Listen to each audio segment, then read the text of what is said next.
कैसे हैं आप लोग। कॉपी वीडियो मिल रहा है, आप लोग देखिए। कॉपी वीडियो को भी लाइक, कमेंट और शेयर, सब्सक्राइब कीजिए। प्रधानमंत्री नरेंद्र मोदी देश की समस्याओं के प्रति जवाबदेह हैं। उन्हें समस्याओं का जवाब देना पड़ेगा। राहुल गांधी और तेजस्वी यादव ने अपनी चुनाव प्रचार में गर्दा उड़ा हुआ है दोस्तों। महंगाई, बेरोजगारी पर लगातार दोनों नेता फोकस्ड हैं और यह भारतीय जनता पार्टी की परेशानी का सबब बन रहा है। मगर भाजपा के नेता और सांसद क्या कर रहे हैं, ये वीडियो में आपको दिखाना चाहता हूं दोस्तों। इस वीडियो में दो दिक्कतें हैं। आप देख सकते हैं मनोज तिवारी जो हैं श्री राम के सामने सिर झुका रहे हैं, which is not a problem. हमारे आराध्य हैं श्री राम, उनके सामने हम सब सिर झुकाते हैं, जी हां। मगर दिक्कत क्या है, मनोज तिवारी प्रधानमंत्री नरेंद्र मोदी के सामने भी उनकी भी पूजा कर रहे हैं। भाई, अगर आप प्रधानमंत्री नरेंद्र मोदी के पांव पड़े, उनके सामने सिर झुकाएं, कोई बात नहीं। प्रधानमंत्री बुजुर्ग भी हैं और चूंकि मनोज तिवारी उनकी पार्टी से हैं तो जाहिर सी बात है एक स्नेह सम्मान रहता है। मगर यहां पर श्री राम के समकक्ष, उनके बराबर रखकर उनके सामने उनकी पूजा अर्चना करना, मैं आपसे सवाल पूछना चाहता हूं। देश के प्रधानमंत्री महंगाई, बेरोजगारी पर सवालों के जवाब नहीं देते हैं। और कल ही सीएसडीएस का एक सर्वे आया है जिसमें उन्होंने बताया है कि 50% लोग, उन्होंने जिन लोगों से संपर्क किया, उनका मानना है कि महंगाई, बेरोजगारी जो है वो सबसे ज्यादा अहम है। राम मंदिर और हिंदुत्व, उसमें सिर्फ 10% लोगों की दिलचस्पी है। 50% लोगों की दिलचस्पी जो है वो महंगाई, बेरोजगारी पर है। मगर यहां पर सांसद महोदय हैं, वो प्रधानमंत्री नरेंद्र मोदी की पूजा अर्चना कर रहे हैं। मैं फिर आपसे सवाल पूछना चाहता हूं दोस्तों, जो सवाल तेजस्वी और राहुल खड़ा कर रहे हैं और उन सवालों को जनता के सामने नहीं लाया जा रहा है, वो ज्यादा जरूरी है या इस तरह से प्रधानमंत्री नरेंद्र मोदी का महिमा मंडन? यानी कि चाहे मीडिया के गुल्लू कालू, पापा की परियां हो या फिर सांसद, हर कोई प्रधानमंत्री नरेंद्र मोदी की पूजा कर रहा है, उनसे कोई सवाल नहीं कर रहा है। 10 साल बाद भी अगर आप बेरोजगारी की समस्या को नहीं संबोधित कर पाए, जबकि आपकी वादे थे, आपने इरादे जतलाए थे, मगर सब देखा जा रहा है। तेजस्वी यादव को अपनी चुनावी सभाओं में जबरदस्त प्रतिक्रिया मिल रही है और वो राज्य के युवा से सवाल कर रहे हैं, उनसे पूछ रहे हैं कि क्या तुम्हारी बेरोजगारी दूर हुई? उनसे पूछ रहे हैं कि 10 साल से प्रधानमंत्री नरेंद्र मोदी सत्ता में है, मगर इन सवालों का जवाब नहीं दिया जा रहा। सुनिए तेजस्वी ने अपने अंदाज में किस तरह से जनता के सामने ये मुद्दे रखे, और टेंशन होना लाजमी है। सुनिए क्या कह रहे हैं तेजस्वी। माँ बाप पेट काट करके अपना बाल बच्चा को पढ़ाता है कि पढ़ लिख लेगा तो अच्छा नौकरी हो जाएगा, नौकरी हो जाएगा तो बुढ़ापा में यही नौजवान हमारा सहारा बनेगा। लेकिन मोदी जी ने एक बार भी नौकरी देने के बारे में बोला? अभी जम्मू में आए थे, बोले कि कितना नौकरी देंगे, क्योंकि वो जानते हैं 14 में ही बोले थे कि 2 करोड़ देंगे, लेकिन अब तक कोई नौकरी जो है उन्होंने 10 साल में नहीं दिया। आपको समझना पड़ेगा, केंद्र में सरकार है भाजपा की 10 सालों से, मोदी जी प्रधानमंत्री है 10 सालों से, और बिहार में डबल इंजन की सरकार है भाजपा। अब मुख्यमंत्री नीतीश कुमार जी की सरकार है 17 साल से।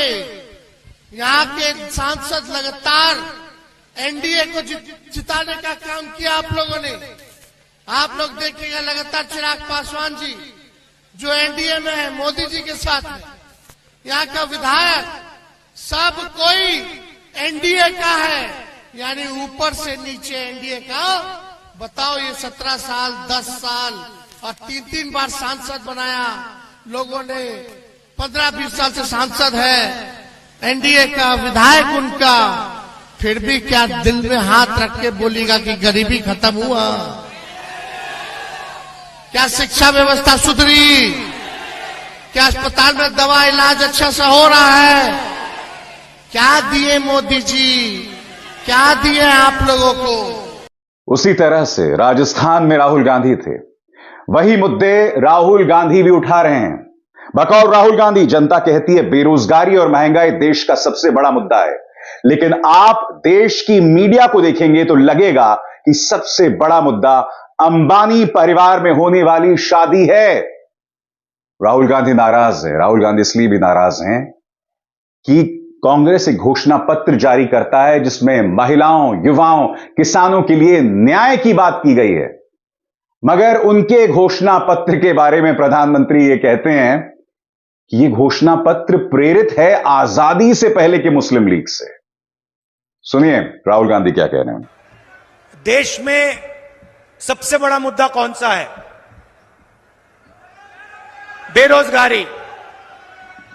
किसी से भी पूछो, यात्रा में मैंने हजारों लोगों से पूछा सबसे बड़ा मुद्दा कौन सा है, खट जवाब आता है बेरोजगारी सबसे बड़ा मुद्दा है। दूसरे नंबर पे कौन सा है? दूसरे नंबर पे महंगाई। दूसरे नंबर पे 90% लोग आपको कहेंगे पहले नंबर पे बेरोजगारी, दूसरे पे महंगाई। अब आपने एक चीज नोट की होगी कि हिंदुस्तान की जनता से अगर आप पूछें तो वो आपको बताएंगे पहले नंबर पर बेरोजगारी, दूसरे नंबर पर महंगाई। मगर अगर आप हिंदुस्तान के मीडिया से पूछेंगे या मीडिया को देखेंगे तो आपको लगेगा सबसे जरूरी मुद्दा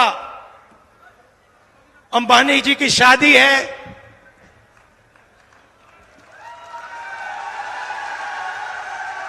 उधर आपको विदेश से हजारों लोग आते हुए देखेंगे। 24 घंटा मीडिया में आपको नरेंद्र मोदी जी का चेहरा दिखेगा। कभी वो समुद्र के नीचे जाएंगे,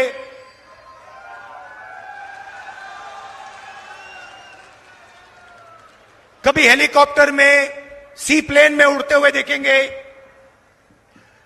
कभी थाली बजाते हुए देखेंगे, कभी मोबाइल फोन की लाइट दिखाने को बोलेंगे। राहुल गांधी जानते हैं कि असली मुद्दा जनता के सामने बेरोजगारी और महंगाई है। और जैसे मैंने बताया, सीएसडीएस के सर्वे ने नींद उड़ा रखी है भाजपा की, क्योंकि देश की जनता से बात की जा रही है और देश की जनता कह रही है कि हमारे लिए सबसे अहम यही मुद्दे हैं। यही तो वजह है कि चुनाव के संवाद को भटकाने की कोशिश लगातार की जा रही है, लगातार माहौल को भड़काया जा रहा है। राहुल गांधी कहते हैं मीडिया आपको देश के असली मुद्दे बेरोजगारी और महंगाई के बारे में नहीं बताएगा, इनका काम सिर्फ आपको भटकाना है।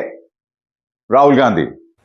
और 24 घंटा जो देश के असली मुद्दे हैं इनके बारे में आपको कभी दिखेगा नहीं। किसानों का एजिटेशन हुआ, किसान सड़क पे उतर गए। हरियाणा, पंजाब, राजस्थान, मध्य प्रदेश, पूरे देश में। और मीडिया में क्या आता है? आतंकवादी हैं। मीडिया में आता है और बीजेपी के लोग कहते हैं आतंकवादी हैं। बेरोजगारी की बात कभी नहीं आएगी, महंगाई की बात कभी नहीं आएगी। इनका काम आपका ध्यान भटकाने का है। ये सिर्फ चाहते हैं कि पिछड़े वर्ग के मुद्दे, किसानों के मुद्दे, गरीबों के मुद्दे नेशनल और रीजनल मीडिया पे ना आए। और इनके जो मालिक हैं इनको करोड़ों रुपए सरकार देती रहती है। मैं आपको यह भी बता दूं दोस्तों, सीएसडीएस के सर्वे में जिसका जिक्र मैंने अपने कार्यक्रम में किया था, एक बहुत बड़ी तादाद है जो भ्रष्टाचार को मुद्दा बनाती है। और सबसे चिंतित करने वाली बात प्रधानमंत्री नरेंद्र मोदी के लिए 55% लोग ऐसा मानते हैं कि पिछले 5 सालों में भ्रष्टाचार बढ़ा है। इसीलिए राहुल गांधी अपनी सभाओं में गुप्त चुनावी चंदे की बात करते हैं। मैं आपसे एक सवाल पूछना चाहता हूं दोस्तों, 2014 से पहले एक 2G स्कैम आया था। आप में से, हम में से कई लोग उसको जानते भी नहीं थे, वो मामला इतना तकनीकी था। सुप्रीम कोर्ट ने उस पर तल्ख टिप्पणी की थी। और अब गुप्त चुनावी जनता, जिसमें न सिर्फ सुप्रीम कोर्ट ने तल्ख टिप्पणी की है, बल्कि साफ तौर पर दिखाई दे रहा है कि इस हाथ ले उस हाथ दे। राहुल गांधी अपनी सभाओं में बार बार इस मुद्दे को उठा रहे हैं, मगर बड़ा सवाल यह कि क्या जनता में इस मुद्दे की गूंज है? मैं चाहूंगा कि मेरे दर्शक बड़ी तादाद में बताएं कि क्या गुप्त चुनावी चंदा इन चुनावों में मुद्दा है जो राहुल गांधी और तेजस्वी यादव बनाने की कोशिश कर रहे हैं। सुनिए राहुल क्या कह रहे हैं। ये चुनाव संविधान को और लोकतंत्र को बचाने वाला चुनाव है। ये चुनाव 90% वालों का चुनाव है, पिछड़ों का, दलितों का, आदिवासियों का, गरीब जनरल कास्ट का।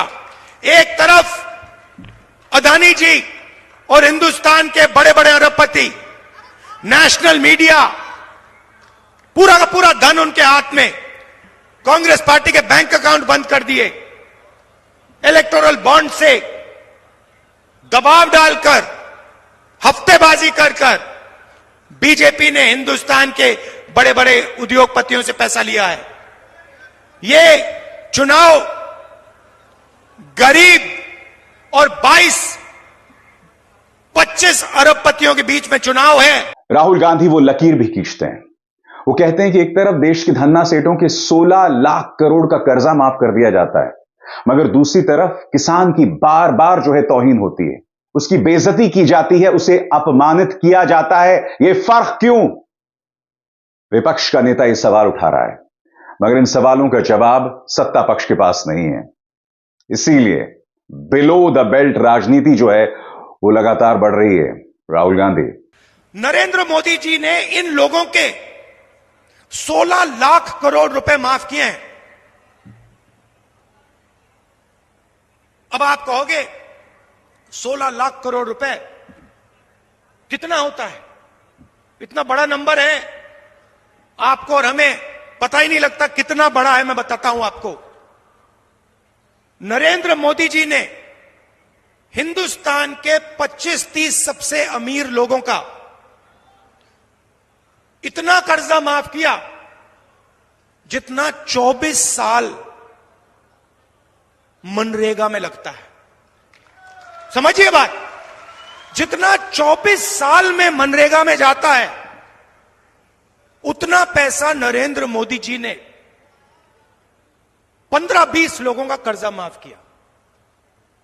देखिए, पहली लाइन में 3, 6, 9 कितने लोग हैं पहली लाइन में? तकरीबन 20 लोग होंगे। पहली लाइन में 20 लोग हैं। हिंदुस्तान की हालत समझनी है तो मैं बताता हूं आपको।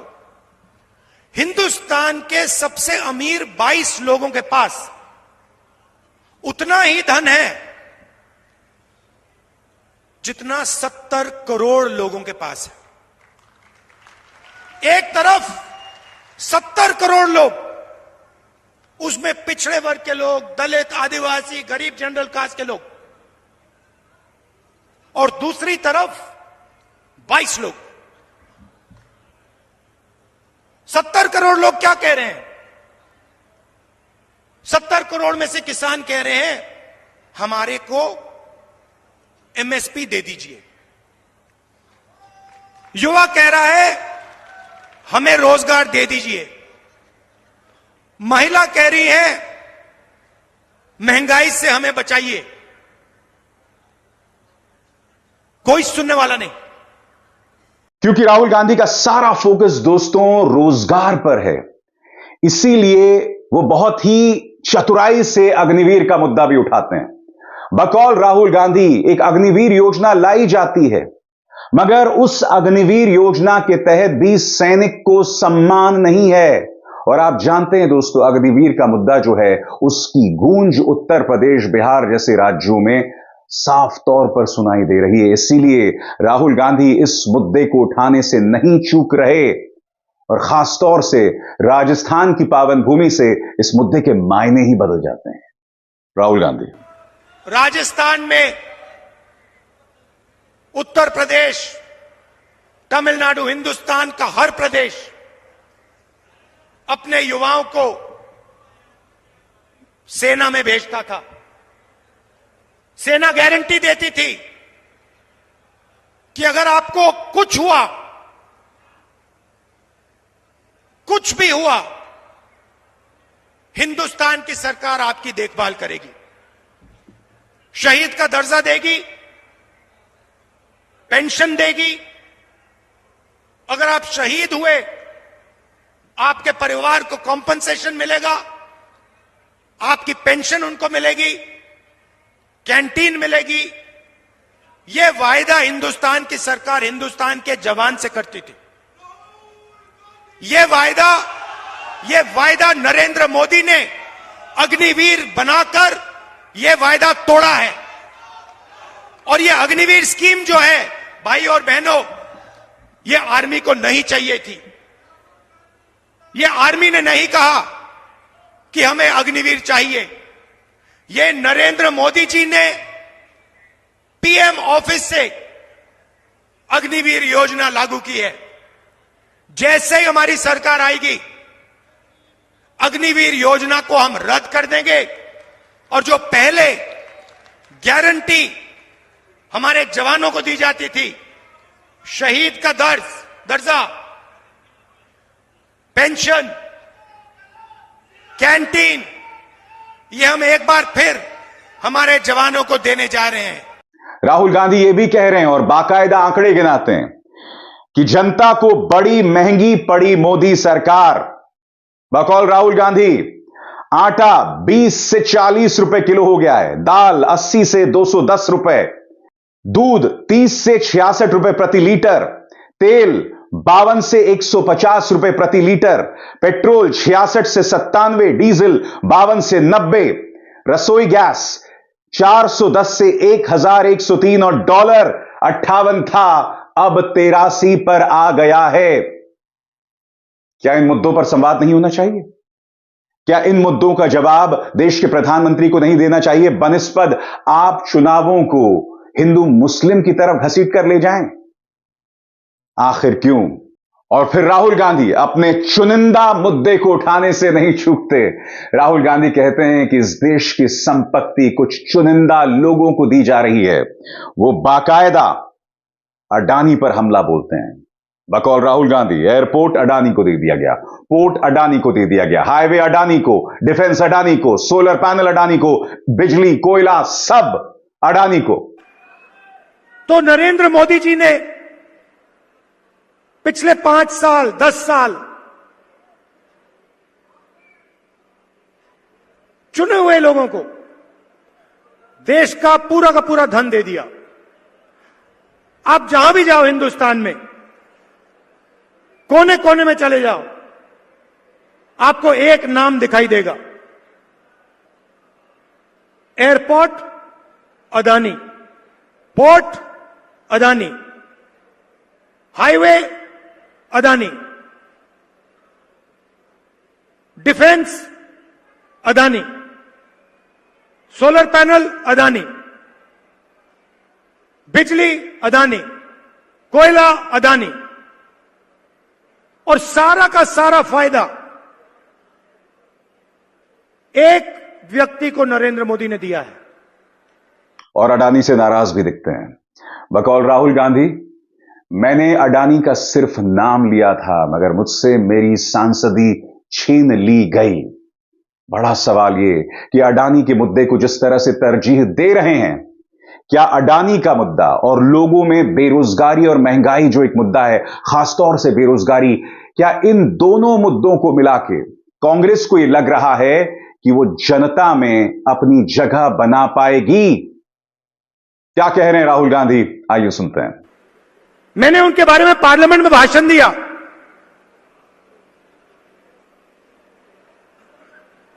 मेरी सदस्यता ले गए, मेरी सदस्यता ले गए। सुप्रीम कोर्ट ने सुप्रीम कोर्ट ने मुझे फिर से एमपी बनाया और मैंने कहा क्या? मैंने सिर्फ नरेंद्र मोदी जी से यह पूछा, हर इंडस्ट्री में अदानी जी क्यों दिखते हैं? देश की रक्षा हथियारों में अदानी जी, बिजली अदानी जी, कोयला अदानी जी। और मैंने मोदी जी से पूछा, मोदी जी आपका इनके साथ रिश्ता क्या है?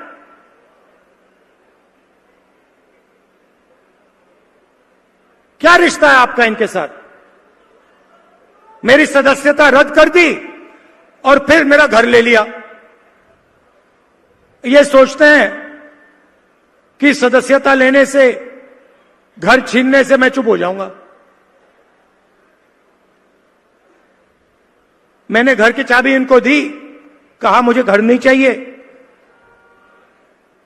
मेरे करोड़ों घर हैं हिंदुस्तान में।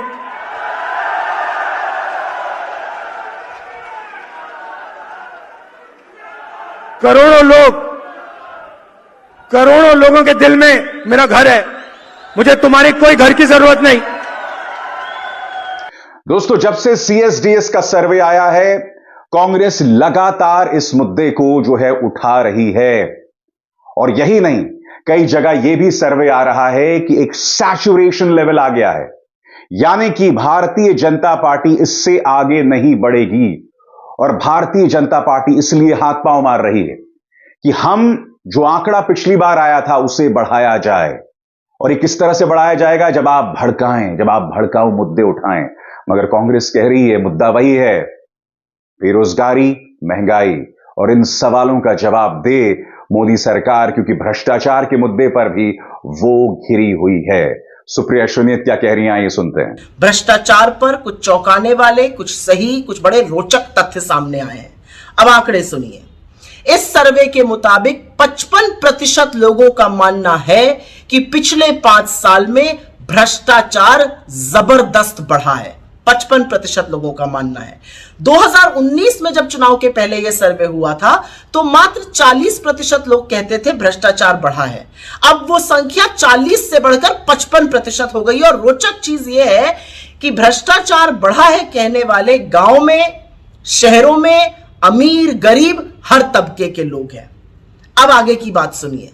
2019 में करीब 37% लोग कहते थे भ्रष्टाचार घटा है। वो कहने वालों की संख्या में ऑलमोस्ट भारी गिरावट होकर आधे पर आ गई है। अब सिर्फ 19% लोग कहते हैं कि भ्रष्टाचार घटा है, और उसमें भी वो अमीर ज्यादा है। तो भ्रष्टाचार का प्रहार भी गरीब पर ज्यादा हो रहा है। तो एक तरह से कहा जा सकता है दोस्तों कि विपक्ष के प्रचार में अब